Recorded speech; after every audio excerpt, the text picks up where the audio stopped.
Ah ça, je vous en parlais depuis ce matin 7h. On va faire du rangement dans la chronique RH avec vous, Nancy. Installez-vous, bonjour, merci d'être là, Nancy. Bon, on fait du rangement aujourd'hui, allez. Voilà, on fait du rangement, on va commencer par ranger son PC.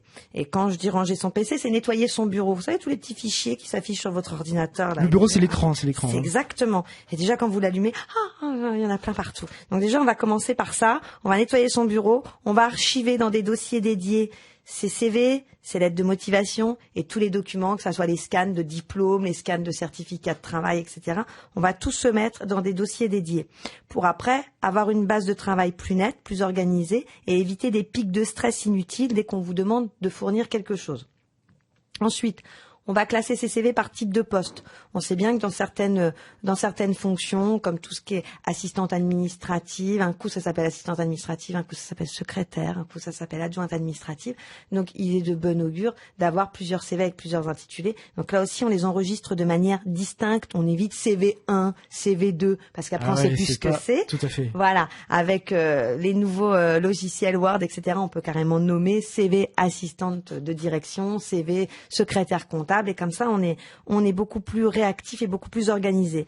On conserve aussi ces lettres de motivation et ces mails de motivation qu'on a déjà envoyés. On les conserve pour une raison de traçabilité, mais aussi pour éviter de réexpédier les mêmes.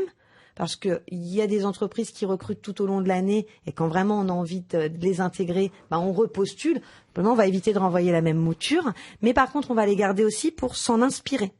Donc voilà, on va commencer cette rentrée déjà par faire un petit peu du ménage, par repartir sur des bonnes bases, prendre un classeur par exemple pour classer ses CV, ses lettres de motivation, essayer de s'organiser un véritable espace de travail dédié à sa recherche d'emploi, de contrat ou de formation. Est-ce qu'il faut, sur l'écran principal du PC, créer un autre utilisateur éventuellement où on garde son espace? On peut, si jamais c'est un ordinateur qui est dédié à toute la famille, c'est vrai que c'est mieux parfois d'avoir un espace autre utilisateur où là on a son code secret et puis comme ça on a son propre espace de travail. Sinon c'est pas nécessaire. Mais ce que vous pouvez faire aussi, c'est par exemple personnaliser les icônes des dossiers. Vous pouvez, avec le clic droit de la souris, vous allez dans Propriétés, puis vous leur mettez, moi par exemple sur mon propre bureau, je mets, vous savez, le petit triangle d'attention danger. Quand c'est des dossiers importants, je mets ça. Ça saute aux yeux, et puis on les repère plus facilement. Mais l'important, c'est de classer, c'est de centraliser vos données pour que vous gagniez du temps et en efficacité quand il faut joindre un CV, parce que en tant que recruteur, je peux vous dire qu'il y a des moments où je reçois des drôles de choses, quoi. C'est pas les bonnes pièces jointes parfois qui me sont envoyées.